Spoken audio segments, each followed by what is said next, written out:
Who's your cute little Pepe? Now, how can anyone not love a beautiful, lovable face like that? Oh, and Pepe, too. I kid. This was this is a transmog in work in progress. That's the mask from Mythic Nighthold. I also have the one from Mythic Tomb of Sargeras, but the problem is that it has a big horn going up from the mask, and I thought that would be very painful for Pepe. And how could I not love having little Pepe around, sitting on my head as a demon hunter? He's just along for the ride. This is by far one of my absolute favorite toys to get when you're playing a demon hunter. Hello, everyone, and welcome back to my series where we take a look at the artifact weapons that we get in Legion and discuss the lore. We read up on the lore of each of these weapons. These are the Twin Blades of the Deceiver, the main artifact weapon for the DPS spec for the Demon Hunter. Havoc. I do like the spec, though I don't necessarily play it regularly. I just enjoy the tank spec a little more. So, I don't know. I think it's because instead of Fell Rush, where you just kind of like dash in a straight line, I actually kind of prefer being able to target where I'm going to jump and then leap forward and just smash onto the ground. There's just something satisfying about that. Anyways, this is going to be a relatively short and easy one because the Demon Hunter has 2 specs, therefore they only have 2 weapons. So it won't be 3 whole readings here. Boy, it's going to be tough when we get to Druid when it's 4. But anyways, these are the upgraded appearance for this Legion weapon. Though honestly, if I ever unlock the transmog for the Warglaives of Azeroth from Illidan, that will probably be my default transmog for my Demon Hunters. Because it's the Warglaives of Azeroth. So, anyways, let's go ahead and give you guys a view here. The Tome of Fell Secrets, as recorded by Vahu of the Illidari, who is right there, by the way. The Weathered. The Twin Blades of the Deceiver. Alas, poor Veritas. We knew him well. But do not mourn him. His death was far too swift and merciful for a traitor who spilled so much Illidari blood. These weapons of his are truly dangerous. Infused with the essence of his Eridar master, Kil'jaeden, they will try to make you the Deceiver's new puppet. Do not give in to weakness, as Veritas did.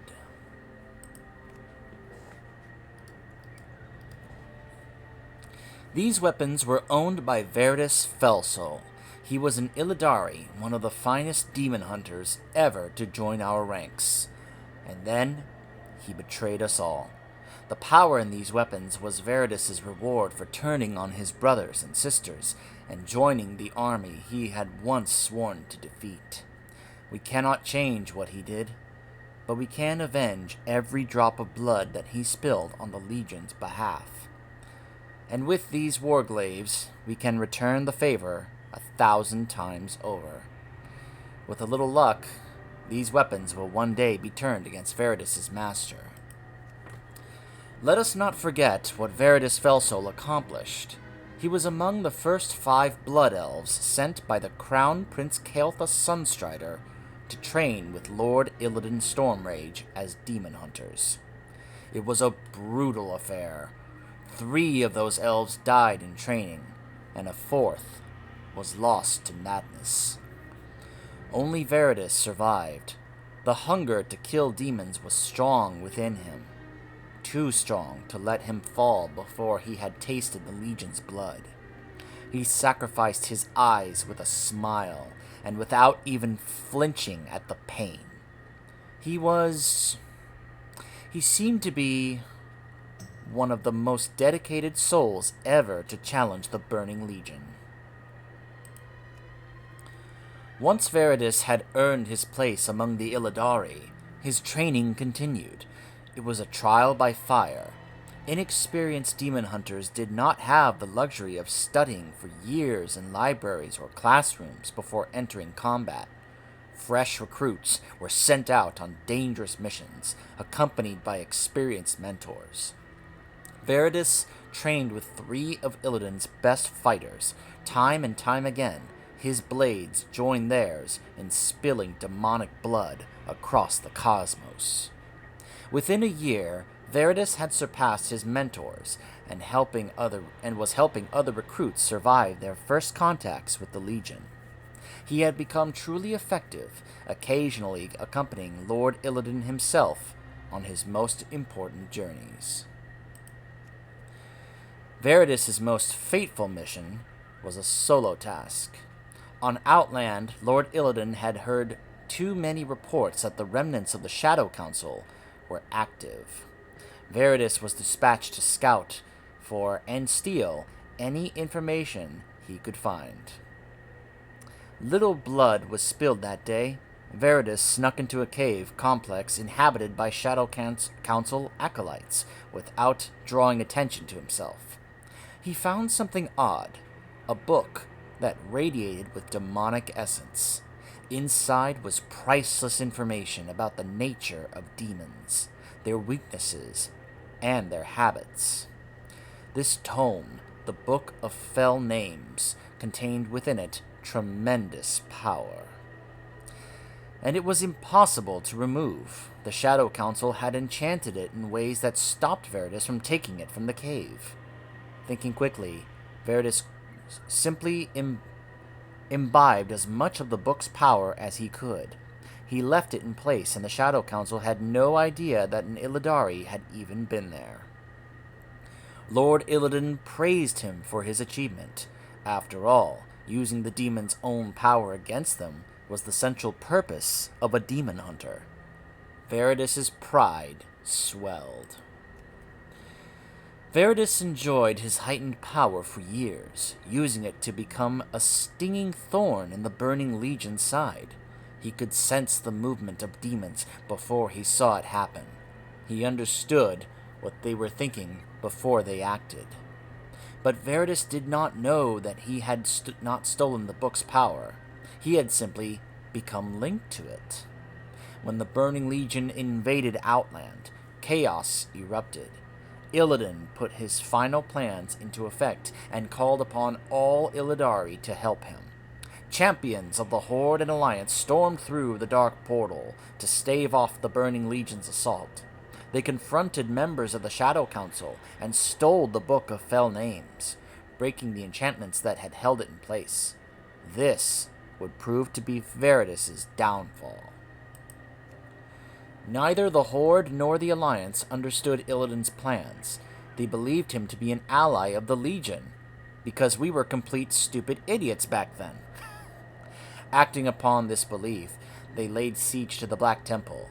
Many Illidari tried to stand in their way. Veridus was one of them. But he was confronted by powerful enemies who possessed the Book of Fell Names. They began to destroy the book, page by page, and Veridus was stunned to realize that the book's destruction was weakening him. His borrowed demonic power faded quickly. Veridus died in the Black Temple. His soul, imbued with demonic energy, did not rest easily in oblivion. It was whisked away to the twisting nether.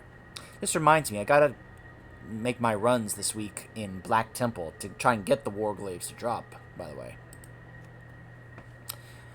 It is a risk that all demon hunters face. By stealing the demon's power, our souls may return to their domain and their control after we fall in battle. This was Veridus Fellsoul's fate. Kil'jaeden himself claimed his soul and heaped endless torment upon him. Veridus resisted for a time. It was not the pain that broke his spirit. Kil'jaeden is called the Deceiver for a reason. After all, the Eridar Lord played upon his shock from that battle in the Black Temple. Champions had been prepared to face Veridus, who had told them about his borrowed power. It had not been demons, certainly. The Legion would have preferred to have the Book of Fell Names back intact, It had not been the Shadow Council for the same reason. It must have been the Illidari, Kil'jaeden told him. Only they knew of your power. They betrayed you. Veritas would come to believe him. Once Kil'jaeden had poisoned Veritas' mind, he began to tempt the fallen Illidari. The demon hunter had only tasted the Legion's true power. Should Veritas pledge himself to the Burning Legion, he would receive the full measure. Veritas agreed, breaking every one of his oaths and betraying every one of his comrades. Kil'jaeden had special plans for him. With the help of other Eridar, Kil'jaeden conducted a dangerous, agonizing ritual, infusing a small part of his soul into Veritas' spirit. When the ritual was complete... Oh, sorry, I saw that and I thought there was voice acting for our tech guy. Nope, never mind. Sorry, where was my place? When the ritual was complete, Veritas was not a demon hunter, but a demon, loyal to the Burning Legion and hungry for vengeance. Veritas found that his weapons, these warglaives, had also been changed. The ritual had imbued them with another slice of Kil'jaeden's astonishing power. I like that we are basically wielding warglaives that have Kil'jaeden's power, because remember, Kil'jaeden is extremely powerful, which is why part of the reason why he in lore is supposed to be such a tough boss fight in Tomb of Sargeras. In the years after Veritas' conversion, he became a terror to all who might oppose the Burning Legion. World after world, city after city, innocent after innocent, he was sent to spill blood. Often he worked quietly, secretly. The Burning Legion did not want any on Azeroth to know his true potential. But the Legion did allow him some satisfaction from time to time. Those few among the Illidari who had escaped after Illidan's death had fled to the corners of Outland and Azeroth. Veritas was dispatched to hunt them down one by one. It was a task he relished. They had betrayed him, in his mind. For a long time, we Illidari did not know who was hunting us. It was not until the Legion's arrival on the Broken Isles that he finally revealed himself. When the Vault of the Wardens was raided, a shadow was seen in the sky. Someone swooped down again and again, slaughtering the newly freed Illidari who were trying to escape. That was Veritas Fellsoul. He could not resist the opportunity to butcher so many of us. He likely had a tactical reason for doing so. His actions alerted us to his presence. He knew somebody would come for him, one of the strongest among the Illidari, and he believed he could set a trap to kill them. Perhaps he regretted that decision in his last moments. Let Veritas' story be a warning.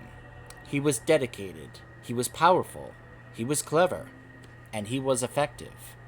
And yet, his will could not survive the thought that he had been betrayed by one of his own. No Illidari is without weakness. No Illidari is immune to temptation. The Burning Legion knows this. Whatever flaw you have, the Legion will test it. But until that day, let them fear us once again. These warglaives hold a measure of Kil'jaeden's power, so he was undoubtedly pleased to know that our kind was dying to their blades. He will not be so pleased to see what we will do with these weapons next. I have gone into the Tomb of Sargeras with this character, you can tell by the shoulder plates, but never as this spec. I always go in as the tank spec, but I would like to see whether or not something like pops up or happens if we actually use these blades against Kil'jaeden. Kind of like the Maw of the Damned for the Death Knight. And now, for the tank spec weapons.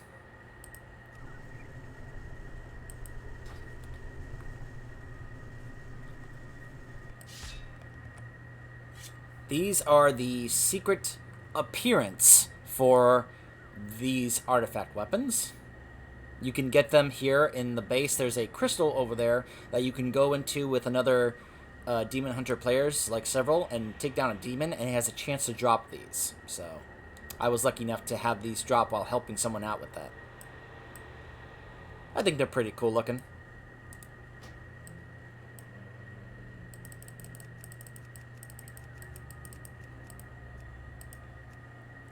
The Eldraki Warblades.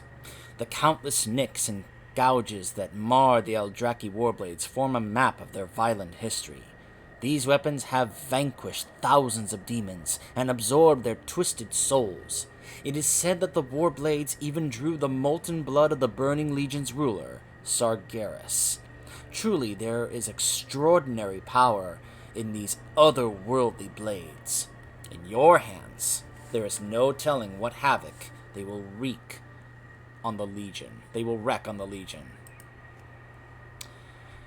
The scattered legends that remain of the ancient Eldraki speak of their unsurpassed skill as warriors. These proud people were bred from birth for combat. Their entire culture revolved around it.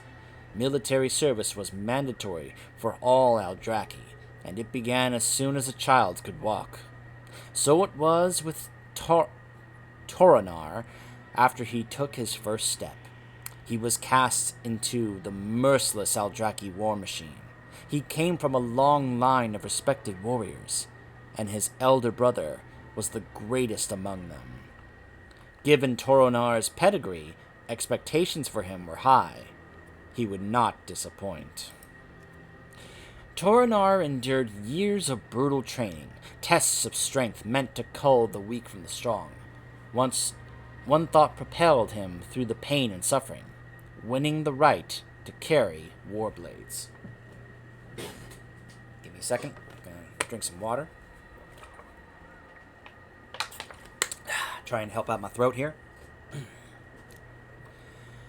More than titles or wealth, the Eldraki coveted weapons as prized possessions and symbols of status. Warblades eclipsed all other types of arms and prestige. These mighty weapons were fashioned from rare crystals found deep below the earth. The strange minerals had many unique properties, the greatest of which was their ability to absorb the spirits of the dead. Blacksmiths employed closely guarded techniques to enchant these crystals and forge them into instruments of death. The resultant Warblades could consume the souls of their victims. Each devoured spirit imbued the weapon with greater power. The most ancient Warblades contained thousands of souls, and they were revered just as much as if not more than the fearsome Eldraki warriors who bore them in battle. As the young Toronar lay in bed every night, his body bruised and broken, he pictured himself carrying Warblades of his own. He willed that vision to become reality. Toward the end of his training, Toronar had his final and greatest test. The Eldraki Military High Command chose an elder warrior at random to battle the young initiate in a fight to the death. The day of the duel came, and Toronar stepped into the ritual fighting pit to face his opponent. It was his older brother.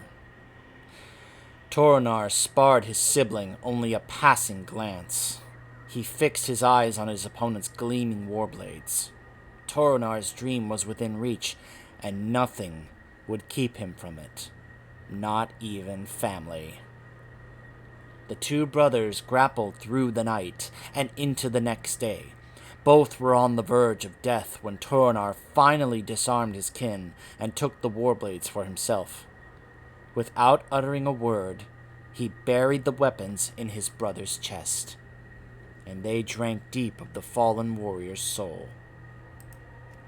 Stories of the Eldraki reached the Burning Legion and its ruler, Sargeras. He and his demon army had decimated countless mortal civilizations in their quest to extinguish life from the cosmos. Sargeras was always eager to find mighty new races that he could bend to his will and use as agents of destruction. The Aldraki seemed like the perfect candidates for servitude. Rather than destroy the Aldraki world outright, Sargeras ordered his forces to invade it. The Legion would wear the warriors thin until they were ripe for demonic conversion. Sargeras knew that his followers would suffer great losses against the enemy, but that did not discourage him. Whether it took a year, or 10, or 100, Sargeras would make the Aldraki his, because that's the horrifying truth about the Burning Legion.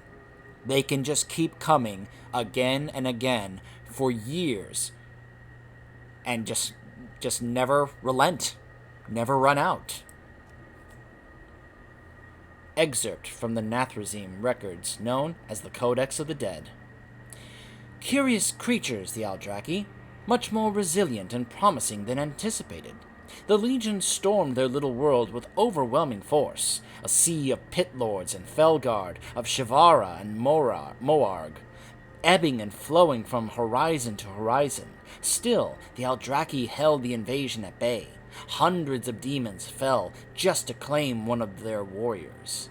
The Aldraki fought like ravenous beasts, and none with more ferocity than the creature called Toronar, the Indomitable. His war blades howled over the clamor of battle, rending anything that came near. Each demon that Toronar vanquished seemed to fill him with renewed vigor and strength. He was an army unto himself. Wave after wave of demons slammed into the Aldraki lines. Toronar and other seasoned warriors repelled each attack. But the Legion's numbers never diminished. For every demon defeated, another would take its place. Slowly and methodically, the Legion whittled away the Aldraki resistance and pushed them back to the towering stronghold in the heart of their war-torn capital. Only Toronar and a handful of champions remained. Each of them carried warblades, teeming with the souls of thousands of victims they had cut down.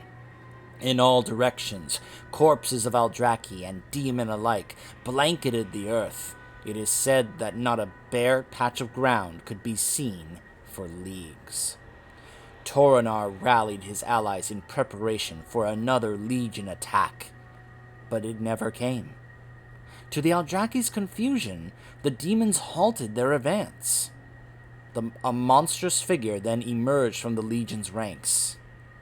It was Sargeras, and he had come with an offer for Toronar.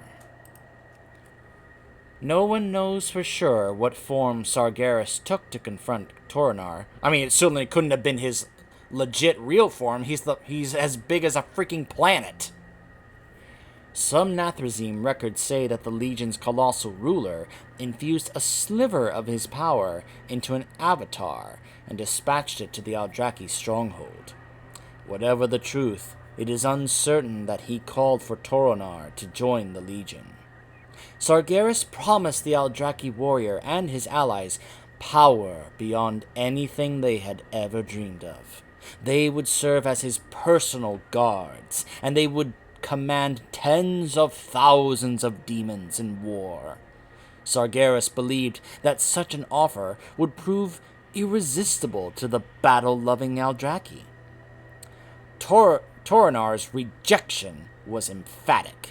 He vowed to destroy the Legion for all of the Aldraki the demons had killed, or die trying. Either way, he would never bow to Sargeras.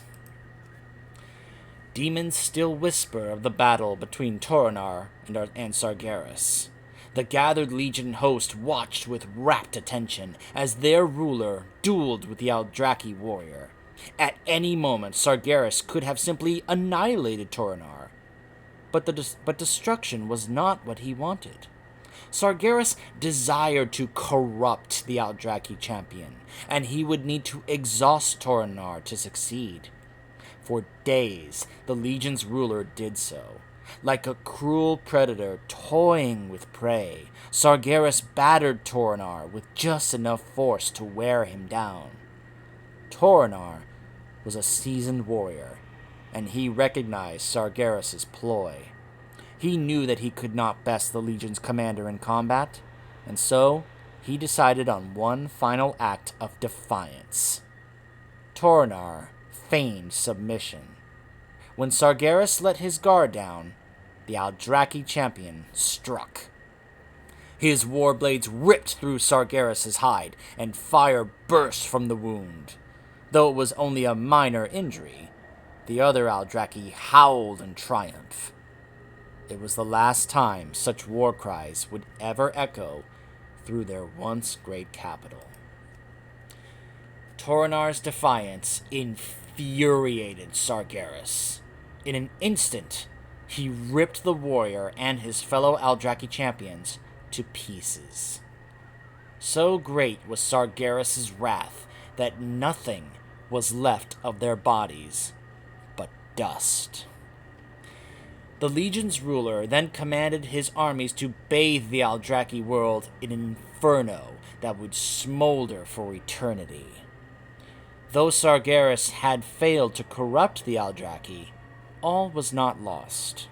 He had left the warblades used by Toronar and his kin intact. If the Aldraki would not serve the Legion, their formidable weapons would. Sargeras ordered his lieutenant, Kil'jaeden the Deceiver, to distribute the warblades of the Aldraki. Over thousands of years, the demons sought out the Legion's greatest warriors. Those who met Kil'jaeden's standards received a set of warblades. In demonic hands, these weapons went on to massacre civilizations, exterminate entire races, and consume the souls of 100,000 dead. In time, Kil'jaeden had circulated all of the warblades, save the ones that had belonged to Toronar. These were the most powerful arms taken from the Aldraki. Kil'jaeden kept them under close watch, awaiting a champion ruthless enough to wield the fabled weapons that had made Sargeras bleed. After years of waiting, Kil'jaeden found someone worthy of wielding Toronar's warblades. Her name was Carla Fellsoul, and she was one of the Illidari's most cunning and adept demon hunters. Carla had willingly turned on the Illidari and pledged herself to the Legion in exchange for power, and Kil'jaeden rewarded her. He flooded the demon hunter with dark energy and molded her into his perfect servant. Before unleashing Carla on his enemies, he gifted her the Aldraki warblades. Kil'jaeden relished this final act, knowing it stood against everything that Toronar had fought for. The Aldraki had used his warblades to uphold the dignity of his people and reject Sargeras' offer of power.